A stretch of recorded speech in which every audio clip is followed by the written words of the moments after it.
lairik ama makutta paiduna ka manungduda hangkat handa chatli. Nungaiba haraubagi mamidi natri taribadu maithongda.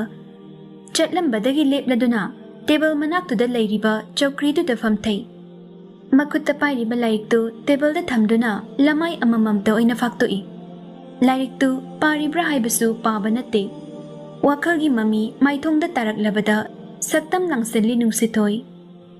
Talemba nangbu kamdoribage koire nawana pauta kidaba. Aidi hinglinga sisu nanggi asada. Nangna ibu nungsidrabasu aigi wasakti ay ngaklinga sisu. Ningsinglai haukraba wari ama.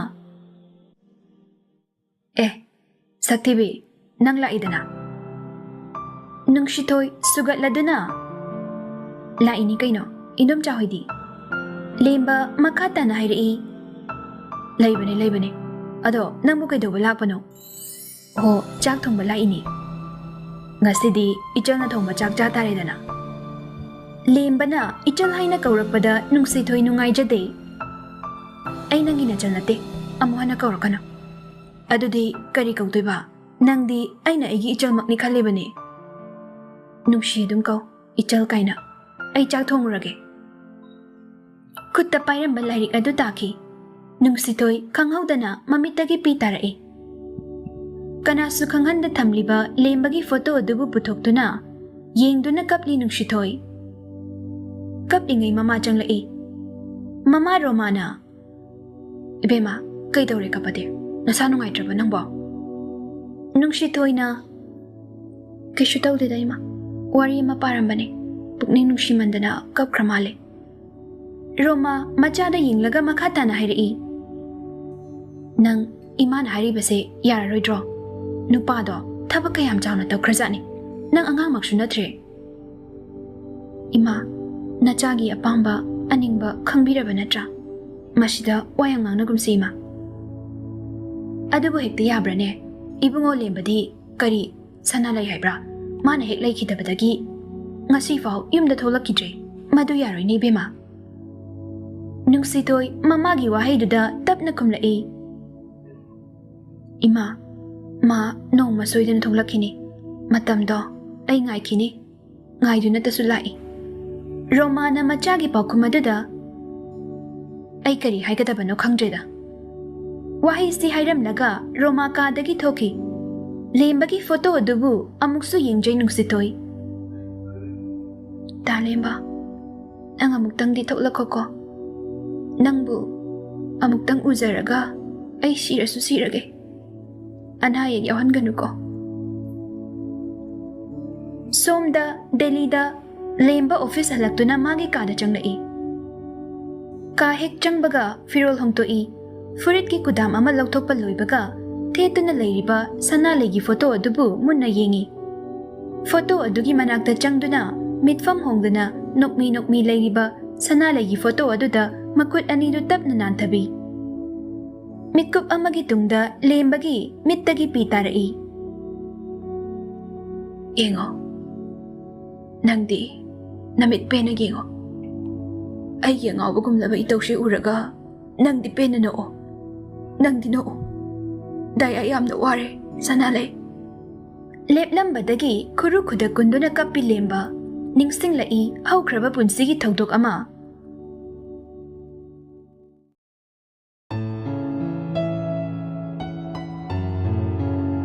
Sanalei lamhang amada famduna lei. Lemba sur thabet honduna chensilai. Sanalei na lembada yenglaga. Kaygino chenduna laide. Umangak tangaire. Nangona pigina thambal he uine. Lemba na thambal kharapi. Thambal sing adu ubada Sanalei haraujai. Sanalei du lembada yenglaga hairai. Lemba kainum dangine. Lemba du sauraduna. Lemba ming kauno kainom ko. Kari kau haino dute. Aikoi thoibina ne aingonda dai kawai. Nangsu dai ko yai manina. Sanalei na nokladuna. Oh dai pamuba. Lemba haraujana kumlai. Kari haige dai gi Sanalei. Sanalei na makatarai. ꯑꯗꯨꯗ ꯌꯥꯏ ꯀꯩꯒꯨꯝꯕ ꯑꯩꯁꯦ ꯊꯝꯕꯥꯜꯒꯤ ꯃꯄꯣꯛꯇ ꯄꯣꯛꯂꯝꯂꯕꯗꯤ ꯑꯩꯕꯨ ꯍꯦꯛꯀꯗ꯭ꯔꯥ ꯍꯦꯛꯀꯅꯤ ꯀꯅꯥꯒꯨꯝꯕ ꯑꯃꯅ ꯍꯦꯛꯈ꯭ꯔꯗꯤ ꯑꯩ ꯌꯥꯝ ꯋꯥꯒꯅꯤ ꯍꯦꯛꯂꯒ ꯅꯪꯕꯨ ꯏꯅꯥꯛꯇ ꯊꯝꯂꯒ ꯃꯤꯀꯨꯞ ꯈꯨꯗꯤꯡ ꯌꯦꯡꯒꯅꯤ ꯊꯃꯣꯏꯒꯤ ꯂꯩꯇꯦꯡ ꯑꯣꯏꯒꯅꯤ ꯁꯅꯥꯂꯩ ꯅꯣꯛꯐꯦꯠ ꯇꯧꯔꯒ ꯑꯗꯨꯒꯤꯅꯤ ꯑꯩꯅ ꯃꯤꯒꯤ ꯃꯄꯣꯛꯇ ꯄꯣꯛꯂꯒ ꯗꯌꯥꯒꯤꯗꯃꯛꯇ ꯍꯤꯡꯂꯤꯕꯁꯦ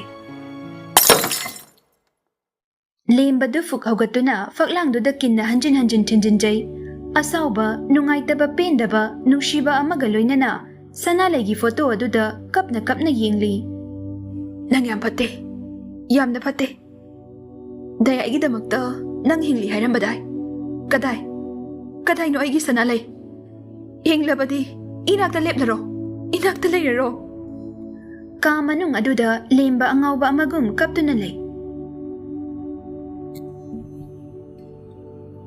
ꯅꯨꯃꯤꯠ ꯑꯗꯨ ꯍꯧꯈ꯭ꯔꯦ ꯂꯦꯝꯕ ꯇꯨꯝꯕ ꯍꯧꯒꯠꯂꯛꯏ ꯑꯗꯨꯕꯨ ꯃꯥꯅ ꯍꯤꯞꯂꯝꯂꯤꯕꯗꯨ ꯐꯃꯨꯡꯗ ꯑꯣꯏꯔꯝꯗ꯭ꯔꯦ ꯐ꯭ꯂꯣꯔꯗ ꯑꯣꯏꯔꯝꯂꯦ ꯍꯦꯛ ꯍꯧꯒꯠꯄꯒ ꯁꯅꯥꯂꯩꯒꯤ ꯐꯣꯇꯣꯗ ꯅꯨꯡꯁꯤꯅ ꯆꯨꯞꯂꯝꯂꯒ ꯏꯔꯨ ꯃꯥꯏꯊꯖꯕ ꯕꯥꯠꯔꯨꯝꯗ ꯆꯪꯉꯤ ꯑꯣꯐꯤꯁ ꯆꯠꯅꯕ ꯂꯣꯏꯁꯤꯜꯂꯤꯉꯩ ꯐꯣꯟꯗ ꯀꯣꯜ ꯑꯃ ꯂꯥꯛꯏ ꯂꯦꯝꯕꯅ ꯐꯣꯟꯗꯨ ꯄꯥꯏꯈꯠꯂꯤ ꯔꯥꯅꯤꯅ ꯇꯞꯅ ꯍꯥꯏꯔꯛꯏ ꯏꯕꯨꯡꯉꯣ ꯀꯅꯥ ꯑꯣꯏꯕꯤꯔꯕꯅꯣ ꯑꯩꯅꯤ ꯅꯃꯥꯅꯤꯅꯦ ꯏꯕꯨꯡꯉꯣ ꯁꯅꯥꯂꯩꯒꯤ ꯃꯃꯥꯅꯦ ꯏꯃꯥꯕꯨ ꯀꯥꯎꯔꯕ꯭ꯔꯣ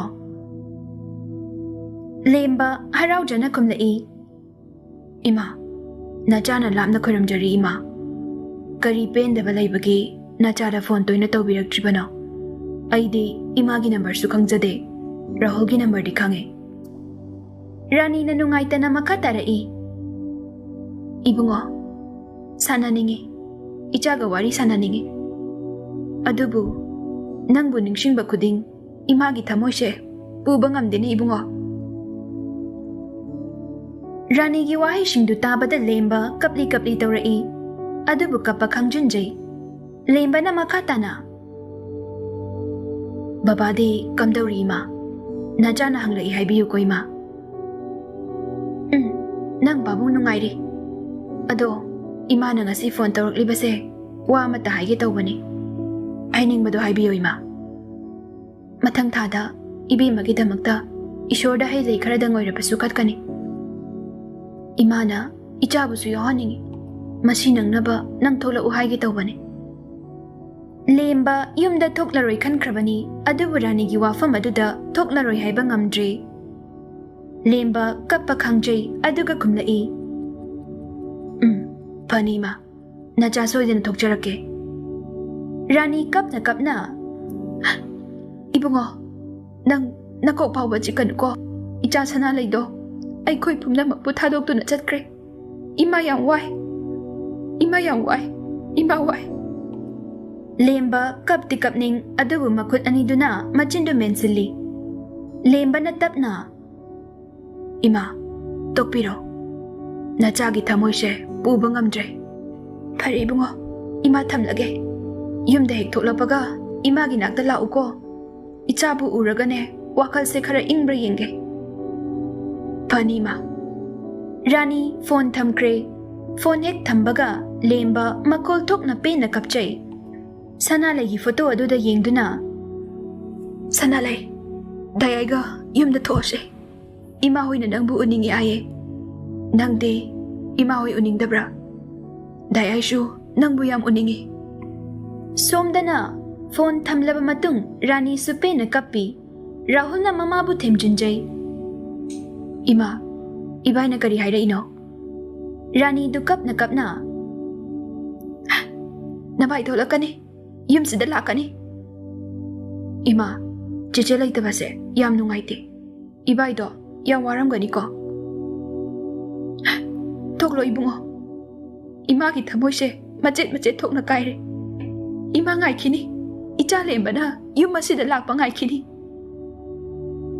ibaido chatkibada yam kappaga nungaitana chatkibane ibai uraga ai yam nungai roi ma ibai uragane cheche su ningsinglakani rani khangba ngamjaduna kaptuna imungda jensen ki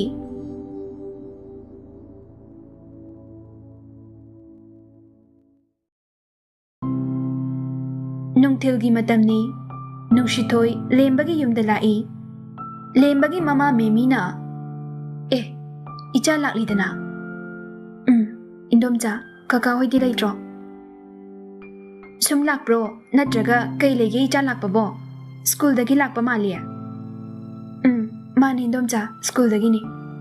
Hanagi dumaina lakpadi ngamdre, saunu ko indomcha. Nungshithoigi wahai duda Memina kumlai. Karigi saudoino, nang nasagi thabak ama tawjaribani. Laose, imung da phamsi, chaga thakisi. Hoi indomcha. Memiga nungshithoiga imung da phamduna wari sanari. Nungshithoina mandom cha da hairai. Dalembati yumda tholaroi haibra indomcha. Memi sor sangna holaga. Khangje daibema. Nangi dalembagi maraibakse onthok thina tamlamkre. Aikoina phaniyam thola u haibani. Adubu mana yaba kauba leite. Nahanongmadi nangbu hangla ame. Nungshithoidu mandom chagi wahaidu tabada harauna. Asengbro indomcha. Ado ngasidi indomcha wa amata haigidana. Nungshithoina kumlai. Hayu indomcha. Nangbu nangi khangna chana jabaga leibrane. Nungshithoina kumlai. Leiteda. Memidu haraujana. Nangsu yung kay panbagi matamli yawraabani ko. Nasana gyan tao. Nungshithoy nokladuna. Domsa, ay madu kaya kaludeda. Memina makatarai. Nang dalim ba din yung panki driver kangdi. Magidamak wadaba sungamdi. Mandom chagi wahay duda nungshithoy na hairai. Pangani day domcha. Mabuning jaba nungshijaba kanagumbi amadi soydana leiramgani. Khangdre bema, magi wakhal se domcha su gyan tadre. Kaishu khalunu da indomcha, matamana pumnamak purakani. Ado indomcha ai chatlage kona mula age. Dalembagi phone number amta laujage. Hoi, laugo. Nungsithoi harauna lembagi phone number du puduna lai. Yum hek yaubaga lembada phone taujai, adubu kakthalai. Hanjin tawi, adubu amuksu kakthalai. Nungshithoi na khali. Magi sibu number khangdadana paitribra. Natraga thabak chiliba zala. Purnimana. Miss, ayamta changjarake. Nungshithoi na khangna. Angang nang chaichani ko. Che, kai khalamino. Kai shu khandela. Ado che, nang ima hoi na harise yaroidro. Nungshithoi tapna kumlai. Yaroi. Aige pamba aningba nang khangliba natra. Purnima su machigi wahai duda. Dalembadi changkibadagi ngasi phau tholakte. Nang ma du ngairaga leigi khalabo che. Nungshithoi mapukning nungsina. Ngaikini. Chiche ngaikini. Ma khaktane aina ningjariba. Ai kanabusu ude. Purnima do makata na hairai. Dalembado yamdi nungaiti. Che Sanalei na ek leikidabadagi dalembase kainom tawkri. Aidi ma tholakani thajadre. Nungshithoi su kumlai. Tholakani. Aina thajai nongmadi soidana tholakani.